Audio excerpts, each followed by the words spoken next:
Hello and welcome to the shed. In today's video I'm going to be showing you how to prepare and fit chip breakers to the back of plane blades.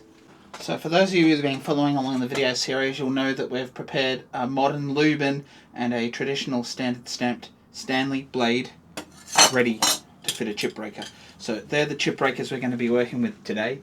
This one's from Lubin, which I actually had to do a repair on, so it actually still needs to be fitted to the blade because I got a little chip in it because it slipped when I had it done up. So we've got to just prepare the reference on that and just polish that front part of it to fit it, just like we have with this one. This one's brand new, so we'll have to do a little bit of work to ensure that we've got it even and flat across the front to make a nice connection on the back of the blade. Do note, you do need to check out the video down below if you haven't already flattened the back of your plane blade, because if it's not flat, these will never fit to them. So let's jump down to the stones and we'll start with the vintage Stanley style chip breaker. The very first thing we're going to do here is remove our retaining screw. Make sure you don't lose that. A little metal parts bin is a good way to not lose that. I actually have one over here, so just one of these. It's just got some magnets in the back of it, so you can't lose it. So what we want to do is prep this angle along here. Let's get that on there, get rid of that extra little angled bevel that they've got along here, and we're going to flatten that out. To reference this, you're just looking by eye. You can sort of see and hold it on this angle. When you've got a proper hump on these new ones, it's actually much easier to reference the angle that you want it on. So we're just going to start it on that angle, try and maintain it, lock the wrist. And I'm actually just going to move from the shoulder here because it's too hard to hold this and rock from the hips like I've shown you previously. So you can see here where we've started here.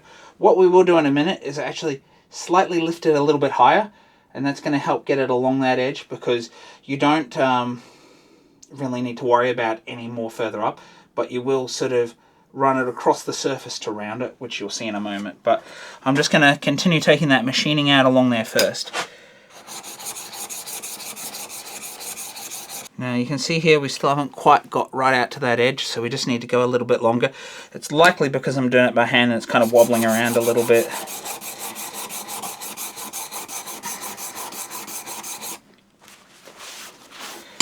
Don't forget, do keep your stones clean. Clear the rest of that crap off, the swarf, so you can keep your stone cutting at its maximum or most efficient, because you don't want to waste time with this. So we can now see that machining mark's gone, or there is a little teeny bit there, but I'm not too worried about that. So the next thing is to actually lift it a little bit higher and put another little flat on it, and then you actually merge those two together with that. Now, if you have a really bad chip breaker for this point, which I've had a couple of really bad ones in my wooden hand planes, a couple of them in the vintage ones that I've picked up, you might need to go to sandpaper. I use the back of my Toma stones because it is flat. I've checked it flat and it is flat. So I use thin double-sided tape. This one that some people call carpet tape. 120 grit sandpaper for flattening the back of the blades, which you might have seen.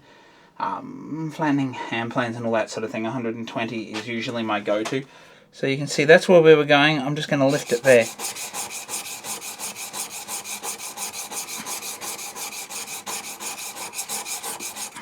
If you're doing it like this, you can actually get a little better reference just by having one finger across like this, as long as your stone's not going to move. Should now be able to see what we've done. And we've now got a burr here. So now that we've got that facet right here and that other facet there, we're now going to work them together.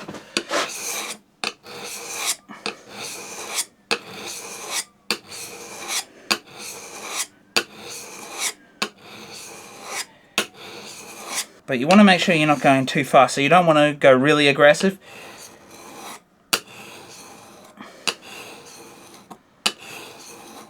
So now you can see we've got one continuous bevel here rolled right round.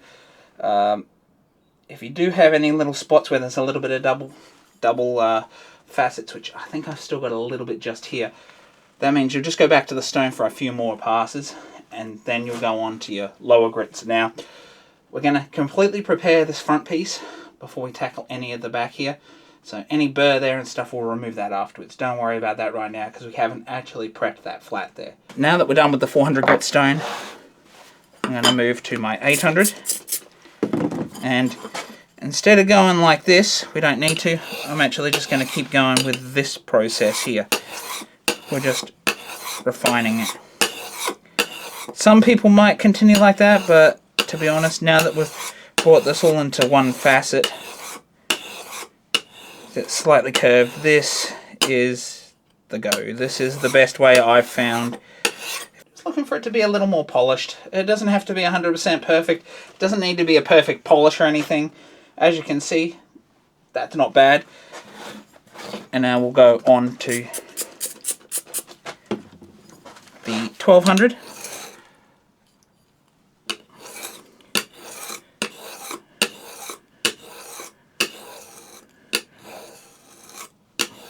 You can see I'm taking a little bit of care just to make sure I don't go too far up. Because we don't want to roll this, we want it to be a sharp edge right along there. And technically, you could actually just grab a single light stone and just go on that angle, but I like, as I said, to have it as one continuous angle because I think it just works better. Apart from a few errant scratches there, which I'm not too worried about, we've got that nice and shiny. So now we're going to strop it. You can see if you've got a narrow strop like this, I can only just fit it there. But instead of going up on that higher angle, I'm sitting down. Because there's some give in the strop, I'm going back to that initial flat angle. And we're just going to go 20 times, 30 times, up to about 50. You can see we're polishing it out, making it nice and shiny, although it doesn't need to be. And as soon as you start using it, any shiny build up here will actually quickly disappear. The other thing we're doing by polishing this is actually preventing that from wanting to rust again. So we can now see the change from what this was here up to what we've got there now. So that's pretty prepped and looking pretty nice. So now we're going to prepare this bottom edge, this edge here, and this sharp tip that we want on the edge there, which makes connection with our blade. When doing this, we want to slightly undercut the bottom of this. So it doesn't need to be a massive undercut, and when you had the old water stones that were up high, the go was just to go like this. So the undercut angle doesn't really matter, but to get repeatable results, we can grab our blade, and if you've got an old blade, it does get a little bit scratched here sometimes, so it's up to you if you want to just use an old blade for this or an old piece of timber or metal that you've got lying around that you can do this with. But we can do this with the blade. So once again, the screw is out and we want to rest our chip breaker on our blade. In this case, I'm using the modern blade.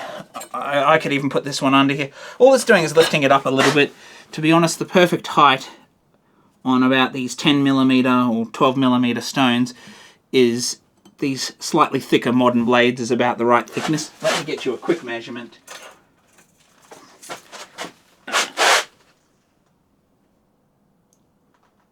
So we're at about 3mm thick. So if you have a piece of metal that's 3mm thick, this is going to work well. Slightly more is probably fine.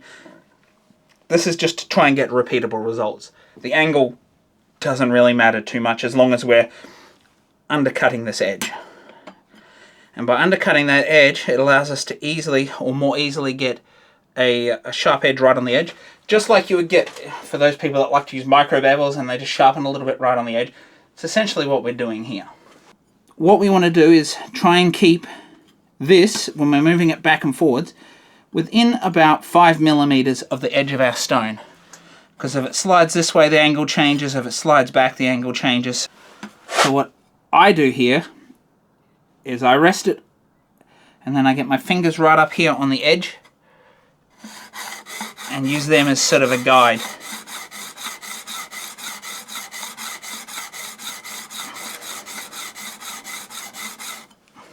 Now, this first time can take a little bit longer, especially if you've got a burr there. But you can see it's not flat. We're referencing flat off our stone because we know our stone's flat, but we can see this machining here is definitely not flat. We've removed a little bit here, but none, or maybe just a little bit in that corner. So we want to get rid of that rough machining there by doing this.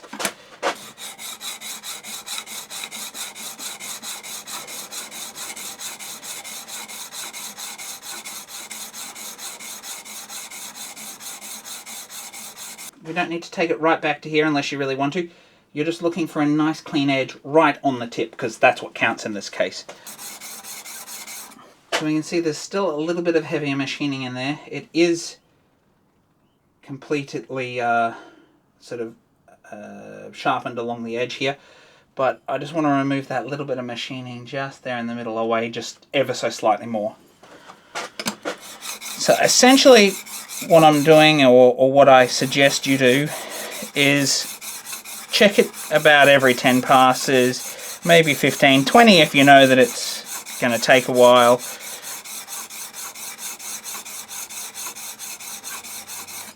Now remember, this is not like a blade. This is something that you definitely only ever have to do once, unless you damage your chip breaker, have it slide because it's not done up right. Don't do what I did with my other modern one and it slipped because it wasn't done up tight enough. Make sure your screw's done up tight enough. You don't ever want to have to redo this. So now that we've got it there, we're going to go through our 800 and 1200 really quickly just to fine that up, and then we're going to deal with that burr.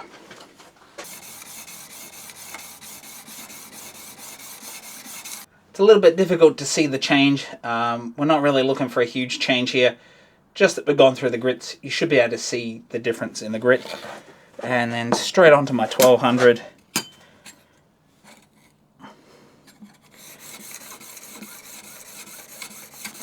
Nope.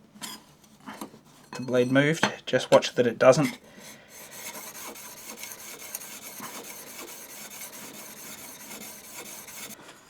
And I can already see, since it's on a small area, it's already changed the scratch pattern. Keep your 1200 grit stone handy, because we have a burr. Now, sometimes those burrs flip-flop a lot. What we're going to do is actually try to use the strop to remove that. If it doesn't, you might require your 1200 grit stone. Sometimes the edge of your bench is the best way for this, but for you guys, I'm going to do it right here. Now,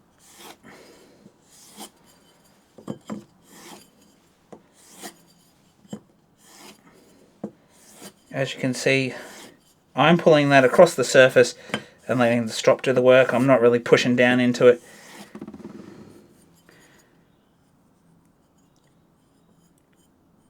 And now I don't feel a burr. Ooh, there is just a little bit in the middle there still.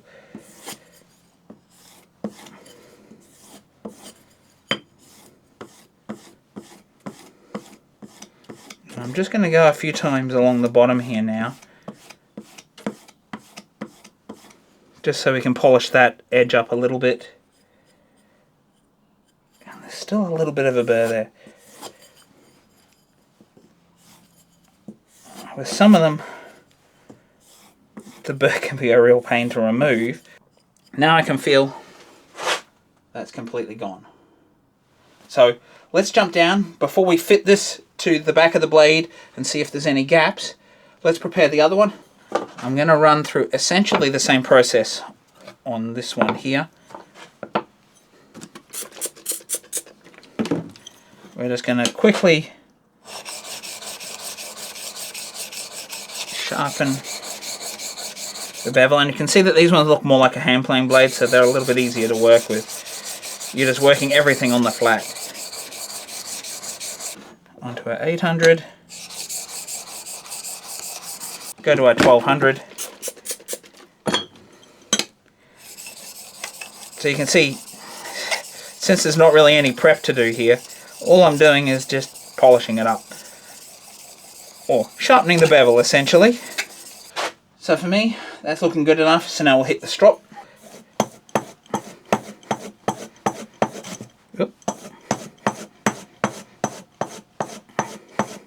Once again, this angle is enough to undercut that edge there.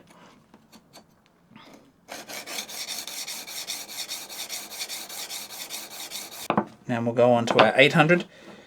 Now, with these blades, these chip breakers rather, it doesn't take anywhere near as much to prepare these.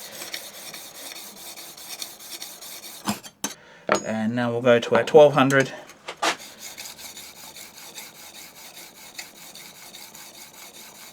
And now that's looking shiny enough. We just need to get a nice even fit. It doesn't actually have to be shiny at all. It's nice if the top edge is a little bit shiny so the shavings slide over them, but to be honest, it doesn't really matter too much. So you can see the process on these when they're machined better, it doesn't take as long. I'm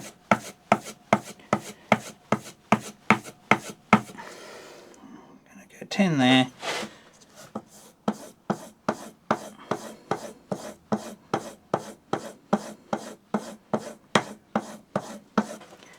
Now, I can actually feel a little bit of a burr here still, so we haven't actually dealt with it.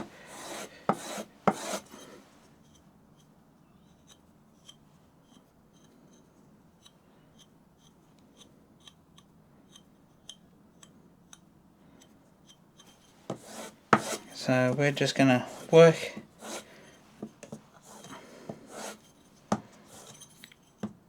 this on the strop a few times.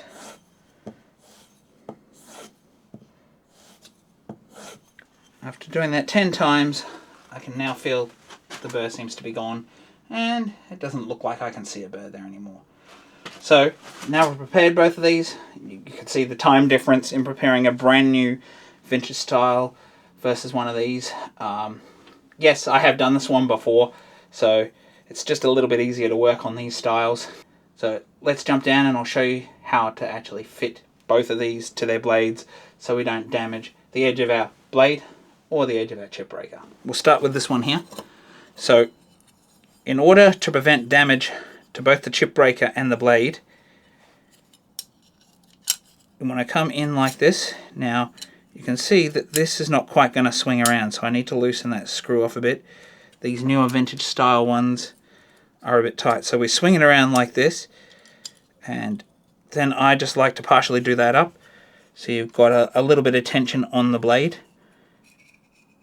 and then you slide it up, and depending on how thick your shaving is depends how far you like to do this or how close to get it.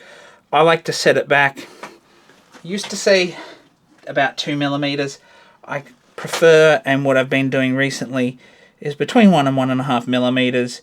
It's a little bit hard to judge by eye, but about that much that you can see there.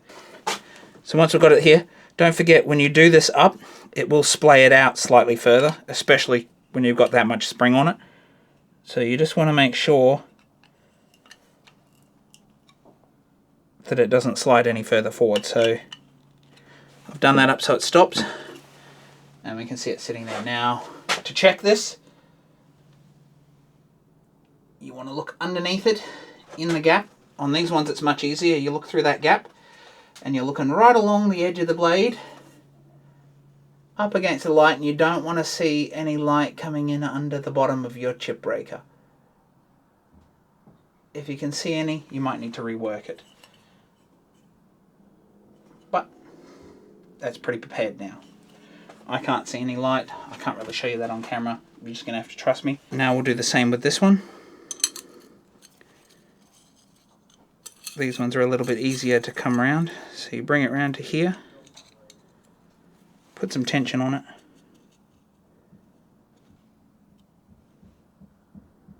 Slide it up to that gap. Do it up. Much easier, less spring in these ones. And these ones are pretty hard to test. You can only really test these in the hand plane. So there you have it, folks. That's how you prepare the chip breaker and fit them to your hand plane blades, whether that's on a modern style or a vintage style. The modern ones being a little bit quicker and easier. The vintage ones, especially brand new ones like this, are going to take a little bit more work. But as you can see, it doesn't take too long and you get there fairly quick and easily. So if you like this video, please do like and subscribe down below. While you're down there, do sound off in the comments. If you've got your own processes or any questions related to this, do let me know. And if you'd like to see another great video, such as the one you've seen here today, do check out the videos on screen now. Bye for now.